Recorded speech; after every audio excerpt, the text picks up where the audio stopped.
Apa itu kodam dari sebuah pusaka? Bisa nggak? Nah, itu bisa jadi Bang Jo. Mungkin nggak?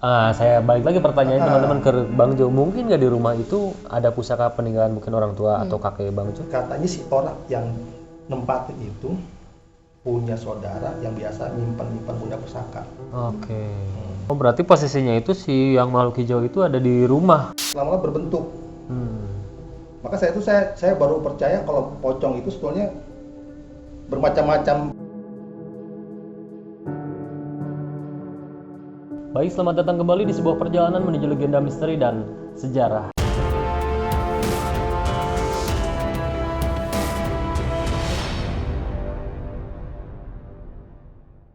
Baik teman-teman, Assalamualaikum warahmatullahi wabarakatuh. Sampurasun, apa kabar teman-teman di rumah?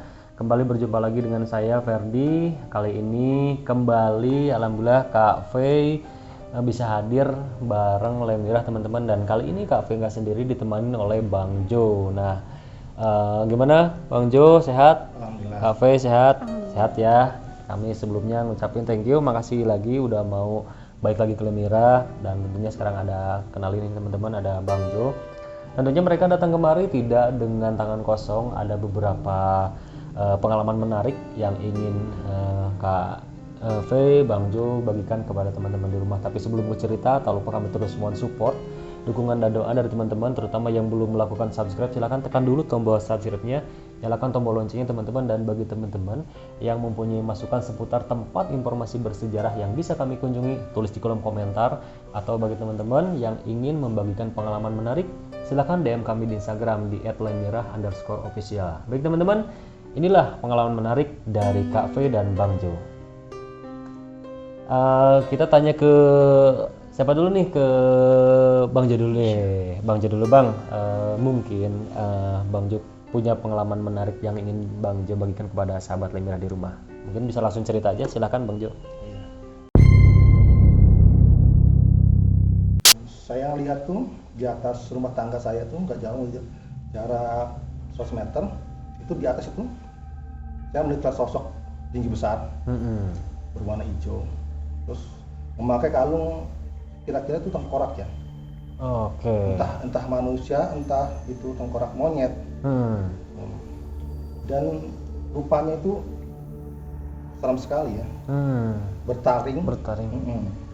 Dia tuh caplang kupingnya itu kayak ada runcing ya. Kayak mode peri-peri yang di dongeng gitu ya. Oke. Warna hijau itu, rambutnya awat-awutan, berantakan. Itu sangat gede sekali.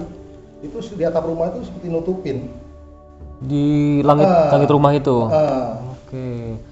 Jadi makhluk itu tinggi, besar, berwarna hijau ya. Terus dia memakai kalung, bertaring, kupingnya camplang, dan rambutnya acak-acakan. Dan dia pakai sepanjang kayak serabut. Oke, serabutnya itu benar. Mungkin apa itu ya teman-teman yang dikatakan makhluk buto ijo ya mungkin ya Bang Jo ya. Nah, si makhluk ini biasanya kan kalau dari visualisasi yang sering kita lihat itu, jika makhluk yang seperti itu dia selalu menggenggam sesuatu, entah itu tongkat atau apa. Itu masalah singkong. Oh, dia bawa singkong. Tapi itu nggak lazim ya. Karena singkong besar banget dan bau seperti bau terbakar. Jadi si makhluk itu menggenggam seperti singkong ya. Cuman kondisinya masih bau terbakar. Nah, yang Bang Jo lakuin waktu itu apa? Apakah membiarkan si makhluk itu diam di situ aja atau gimana tuh? Itu waktu saya tuh kayak terpana begitu. Jadi kaget aja, bengong aja nggak bisa ngapa-ngapain ya. Cuma dicerita, Pak, apa di atas? Apaan sih, nggak ada gitu. Oh, jadi Bapak itu nggak lihat? Nggak lihat. Saya yang lihat sendiri, saya yang lihat. Oke. 5 tahun. Serem banget ya itu kalau misalkan kita ketemu sama makhluk itu tinggi gede, warna hijau. Dan katanya ibunya kalau orang anak kecil lihat itu bisa diambil. Bisa. Oh, berarti buto hijau mirip kayak wewe gombel gitu ya, bisa ngambil anak kecil ya? Katanya ya gitu, meninggal. Jadi nyawa itu bisa diambil sama dia. Serem banget ya teman-teman. Dia melihat gitu. Oke. Biasanya nggak sampai diambil gitu kan.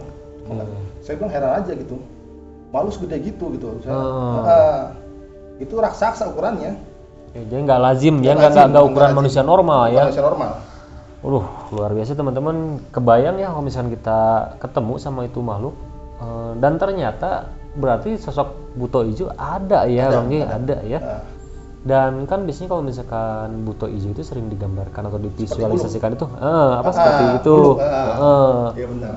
Oke. Cuma dia bercaling, taringnya ke atas ke bawah. Jadi dua ya, kayak taring leak gitu ya. Taring leak.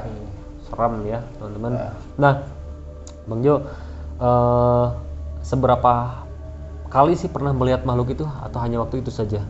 Dulu waktu tahun 2000 ya. Waktu saya kan sempat jagain rumah kakak saya, daerah Cimanggis ya, namanya. Itu ketika itu kan saya lagi setelah tahun baru tidur di atas, beralaskan kasur biasa gitu kan. Kira-kira tuh jam 2 malam itu datang tuh saya seperti gumpalan asap melalui celah pintu. Lama-lama pertama samar ya, kayak orang nabun. Lama-lama berbentuk. Maka saya baru percaya kalau pocong itu sebetulnya bermacam-macam penampakannya gitu. Nggak hanya loncat-loncat, tapi dia bentuk kayak asap. Ada baunya nggak? Bau bangke. Bau bangke. Bau. Udah gitu dia di pojok kan, posisinya dekat pintu itu balkon. Dia lewat situ. Pas lemari persis, dia tuh kayak begini. Mukanya itu gosong. Mata gak ada hitamnya. Nah itu. Dan saya kaget tuh kan, saya baca doa, ya kan. Dulu saya pernah ikut ya pencak silat ya, saya agak dalam ya. Saya baca, saya dorong gitu. Tiba-tiba tuh dia tuh kayak teriak, langsung kabur kayak melayang gitu ya. Seperti balon dikit. Berpuar. Ternyata saya itu sebelah rumah kakak saya itu mau kosong. Yang sudah lama tepatin. Pernah satu ketika saya lagi tidur di bawah, itu seperti orang berjalan di atas. Di atas loteng. Duk gitu bunyi ya gitu ya. Kan saya penasaran, saya pikir maling, saya sampai ke atas. Pas saya lihat pakai senter kan, kok nggak ada siapa-siapa. Nah itu, menurut orang katanya itu ada nenek-nenek dan anak kecil. Penunggu situ. Penunggu itu. Jadi sosok nenek-nenek sama anak kecil. Yang sering beraktivitas di atas. Di situ. Nah itu di rumah yang sama yang waktu ada Bang Jo lihat sosok pocong itu? Di rumah yang sama ya? Sama. Berarti cukup angker juga dulu rumah itu ya? Iya. Apa Bang Jo pernah dengar mungkin sejarah dari rumah itu dulunya? Mungkin? Tahu saya nggak pernah ya itu kan. Jadi itu rumah lama yang dibangun kembali. Renovasi. Kemungkinan itu sumbernya dari sebelah. Dari rumah kosong itu yang ya? udah lama. Jadi hanya aktivitas hanya seputar itu aja. Oke, berarti ternyata ya teman-teman, wujud yang atau makhluk halus yang dinamakan pocong itu tidak selalu tervisualisasikan seperti sosok yang terbungkus kain ya. Betul. Ada juga teman-teman yang dia menyerupai asap, kemudian asap itu membentuk seperti tubuh ya, katakanlah seperti pocong itu ya, dan jalannya itu tidak selalu loncat ya. Dan memang sepengalaman saya juga kalau pocong yang loncat itu hanya di film-film ya. Yang aslinya itu kan memang kalau pocong itu dia melayang ya, terbang. Jadi terbangnya itu seperti ini. Tidak kan mungkin jin itu seperti makhluk astral lainnya kan, jadi bentuknya seperti uap. Betul. Ada juga seperti kayak orb itu yang sinar. Iya, sinar itu ya. Awal dari itu juga. Iya. Saya pernah juga kejadian tuh waktu kuliah. Saya di suatu kampus ya. Itu pernah saya sama teman kan lagi nginep itu kan, kita iseng-iseng kita ke lapangan tuh. Itu pernah kejadian melihat kelelawar segede sangat besar ya. Itu sampai pernah itu ngeluarin kotoran. Itu di sini. Saya lihat ke atas kelelawar, kalong ya. Itu bentuknya besar, sangat besar. Ada keanehan nggak bentuk dari kalong itu? Apa hanya berupa hewan seperti kelelawar besar atau ada mungkin keanehan lagi? Si bentuknya? Bentuknya sama, lancip ya. Caplangnya ke atas ya. Jadi mungkin itu siluman atau apa ya? Kemungkinan siluman. Emang dulu kalau di Sunda ya, waktu kata nenek saya juga kan suka ada ya kalong ya, Kalong, makanya jangan keluar apa maghrib itu suka ada kalong. Ya itu kondisi mungkin malam. mungkin itu ya sosoknya seperti itu yang Bang Jo lihat ya. Dan di sebelah sananya itu ada semacam kuntilanak. Oh gitu. Karena kita kan lagi acara kayak semacam Jurit malam ya enggak? ini ya Pak, penataran. Oh ospek ya? Ospek. Ospek ya dulu ada ya ospek ya. Ospek. Kita kan posisi di bawah. Heeh. Itu ketika lagi pada baris pada ngumpul, itu di atas tuh ada sosok wanita. Itu menurut saya kuntilanak gitu kan. Ya, kita sebagai ini kita kejar. Dengan itu cuma sendiri kata iseng-iseng kita kejar, itu nggak ada, hilang. Nggak ada ya. Pindah lagi di ujung lagi. Kita kejar ke sana, dia pindah ke sana, kejar lagi udah nggak ada. Luar biasa ya teman, ternyata banyak ya pengalaman-pengalaman misteri yang dialami oleh Bang Jo ya, dari mulai tadi itu yang paling menarik ada sosok yang hijau itu Bang Jo yang ya itu yang warna saya hijau. Dengan mata kepala sendiri mungkin 5 tahun melihat langsung gitu. Benar-benar itu penampakan yang ngeri lah. Real ya. Real Real itu benar.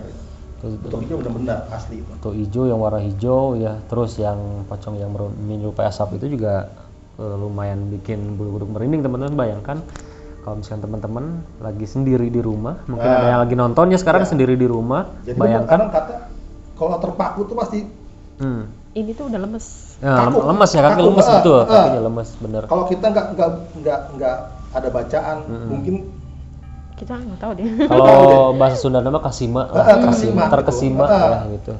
Posisinya kan di pojok sana, dia di dekat persis samping lemari dan kondisi gelap. Itu kayak waktu cerita saya yang waktu itu ya. Yang kemarin yang diceritain itu ya, yang Iya. oh ya benar-benar Di hampir sama kamar. di kamar. Dan entah kenapa ya makhluk seperti itu antara yang ya katakanlah pocong atau kuntilanak dia senang banget ya nongol di kamar kita ya, padahal itu kan rumah kita ya. Nah sekarang nih kita ke kafe dulu. Kafe mungkin ada pengalaman juga nih menarik yang minggu lalu belum sempat diceritakan kepada kita, mungkin bisa diceritakan dulu di sini teman-teman atau ke teman-teman di rumah Kafe. Oh iya, ini cerita waktu masih saya sekolah ya. Oke. Dulu kita kan suka ngumpul bareng gitu kan sama teman-teman, dan kita tuh punya base camp. Oh iya deh, kayak punya base camp. Base camp itu adanya di satu komplek sekolah. Jadi masih di lingkungan sekolah. Karena anak temen aku tuh anaknya penjaga sekolah. Oh iya. Nah udah gitu kita tuh malam tuh sering malam minggu, malam Sabtu kita suka ke situ kan. Bareng-bareng banyak kan. Dan setiap malam itu pasti ngelewatin satu lorong. Satu lorong yang emang di situ katanya angker. Ada musola kecil. Dulu tuh tempatnya ada satu kuburan Cina di situ. Oke. Dan udah gitu kita lewatin di situ, emang lorong itu tuh gelap banget. Gelap banget. Dan tiba-tiba suka ada yang nimpu. Oke. Melempar batu gitu ya. Batu. Terus di musola itu kan si tempat wudhunya kan cuma segini kan temboknya. Nah dia tuh suka ada yang bapak-bapak suka wudhu. Pas kita samperin tuh hilang. Oh hilang. Banyak kejadian di situ yang kadang bangku sekolah kelempar sendiri gitu kalau malam.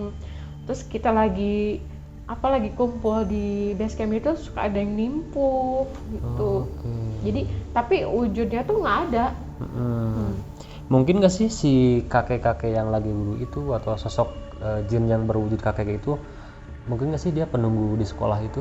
Maksudnya itu makhluk astral yang dia memang tinggalnya tuh di lingkungan sekolah itu. Kayaknya sih gitu. Itu yang Soalnya cerita di situ tuh ada makam di situ juga. Cuman saya nggak tahu ya makam apa gitu ya. Katanya sih ada yang makam Cina, makam orang Muslim biasa gitu. Cuman dibuat sekolah, jadi dibuat sekolah di situ gitu. Jadi mungkin ada satu makam yang nggak ke ini. Benar. Nah kalau kita tarik cerita ya teman-teman dari Bang Jo, dari Kafe, memang apa namanya kisah yang mereka lihat itu atau makhluk yang mereka lihat itu bisa dikatakan makhluk urban legend ya, yang sering dulu dikisahkan. Kan dulu sering ya kayak cerita apa, pernah dengar kan dulu waktu masa-masa sekolah itu ada hantu apa gepeng ya, gepeng. Terus dulu waktu rame susah ngesot Terus yang kolor hijau dulu kan sering apa namanya diceritakan ya, dan sempat rame entah walaupun entah Ya, itu berbeda. betul ada atau enggaknya, cuman memang waktu itu sempat beberapa tahun ke belakang itu sempat rame kisah-kisah urban legend itu. Termasuk tadi terus terang yang paling menarik itu yang diceritakan Bang Jo tuh yang sosok hijau itu. Apa itu? Saya jadi Mungkin ini berpikir apa itu kodam dari sebuah pusaka? Bisa nggak? Nah itu bisa jadi Bang Jo. Mungkin nggak? Saya balik lagi pertanyaan teman-teman ke Bang Jo. Mungkin nggak di rumah itu ada pusaka peninggalan mungkin orang tua atau kakek Bang Jo? Katanya si orang yang nempatin itu punya saudara yang biasa nyimpan benda pusaka. Oke. Oh berarti posisinya itu si yang makhluk hijau itu ada di rumah, di atas rumah. Loteng. Oh di atas rumah tetangga ya? Tetangga. Oke. Tapi menurut saya gini sih, itu apa itu penjaga dia gitu? Apa dia apa sih?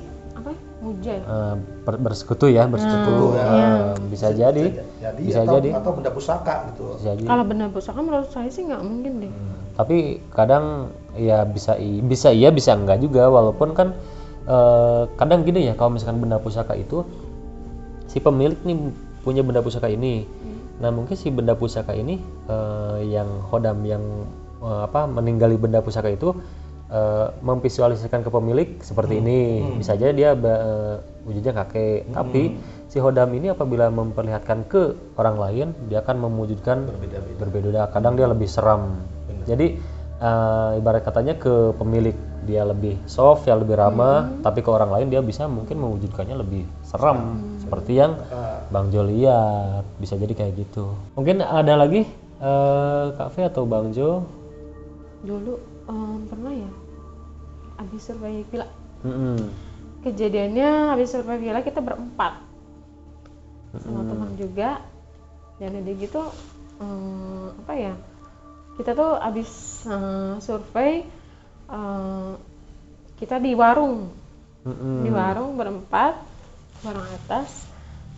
Udah gitu pas maghrib kita turun, maghrib pas maghrib kita turun, tiba-tiba temen tuh di depan kayak ada gini, minggir gini, ngehindar sesuatu. Dari Ini saya kira kenapa ya, ini agak oleng. Nggak lama saya kayak yang dihajar gitu. Ada yang nabok gitu ya? Iya. Buset. Kalau barang jatuh, kelihatan. Iya. kalau itu jatuh dong sini atau ke tengah. Ini nggak ada. Enggak ada. Cuman begitu. Tapi si yang bawa itu di motor posisinya. Iya, dia Yang bawa motor ngelihat nggak ada apa? Kenapa katanya dia sih menghindar? bayangan hitam lewat. Oh, jadi dia ngehindar, jadi korban kafe. Iya, dia juga kena soalnya. Oh, dia kena serempet ya. Itu kejadiannya pas maghrib. Iya, Pas maghrib itu. pas belokan. Hujan. Enggak. Jadi pas nggak hujan nggak ya? Enggak. Berarti balik lagi ya, benar kata orang tua Terus dulu kata ya. temen aku tuh di depan, itu di depan ada yang nongkrong putih. Oh iya, udah ngeliatin wujudnya ada ya. Berarti, nah itu dia kafe apa, kita balik lagi ke pepatah orang tua dulu ya, katanya jangan keluar tengah hari, maghrib, karena memang di waktu-waktu itu portal apa dimensi si makhluk gaib biasanya lagi lucu-lucunya ya, lagi kebukanya, jadi Mungkin wajar. itu pas maghrib dia lagi nyebrang, aku lewat. Nah, bisa jadi. Dia lewat, saya lewat. Nah itu jadi pelajaran juga lah buat teman-teman di rumah ya. Jangan suka keluar maghrib atau tengah hari itu. Jadi omongan orang tua dulu itu apa namanya, ada benar, bukan ada benar, memang bisa dikatakan benar sih Bang. Bukan Jo. mitos ya. Nah, jadi fakta itu. alangkah baiknya segala sesuatu yang dilarang oleh orang tua kita zaman dulu itu untuk kebaikan tentunya, dan pasti ada manfaatnya ya. Salah satu contoh mungkin pengalaman kafe ya, yang dimana keluar maghrib kan nggak akan berpikir ya di tempat yang rame di jalan bakal ada yang nabok oleh sosok yang tidak terlihat. Dia tuh kalau tangannya tuh kasar. Tuh tangannya kasar ya, jadi sering nyakitin cewek kayaknya itu. Tangannya kasar. Oke, aduh Bang Jo, kafe ini sebetulnya kita masih betah nih ngobrol-ngobrol, cuman waktu juga nih yang harus memisahkan kita. Nanti mungkin next time ya kita ngobrol-ngobrol lagi. Mungkin sebelum ditutup, saya Ferdi Indra ngucapin thank you dulu buat Bang Jo, kafe udah nyempetin jauh-jauh hadir ke Lemira. kita doakan teman-teman mudah-mudahan Bang Jo, Kak Fe ini terus diberikan kesehatan ya, sukses terus dengan segala kegiatannya, segala rutinitasnya, diberikan kemudahan. Buat teman-teman di rumah juga terima kasih yang udah ngikutin kita dari awal sampai selesai. Tak lupa terus support Lemirah, dukung Lemirah teman-teman. Dan bagi teman-teman nih yang mempunyai masukan ataupun punya informasi tempat bersejarah yang bisa Lemirah kunjungin, langsung tulis aja di kolom komentar. Atau teman-teman yang ingin membagikan pengalaman menarik, DM kami di Instagram di @lemirah_official. Baik teman-teman, saya Ferdi, ada Bang Jo, Kak Fe, di belakang kamera ada Indra. Sekian dari kami, sampai jumpa di video Lemirah berikutnya. Salam legenda misteri dan sejarah Lemirah. Kak Fe, hatur nuhun. Bang Jo, thank you Bang Jo.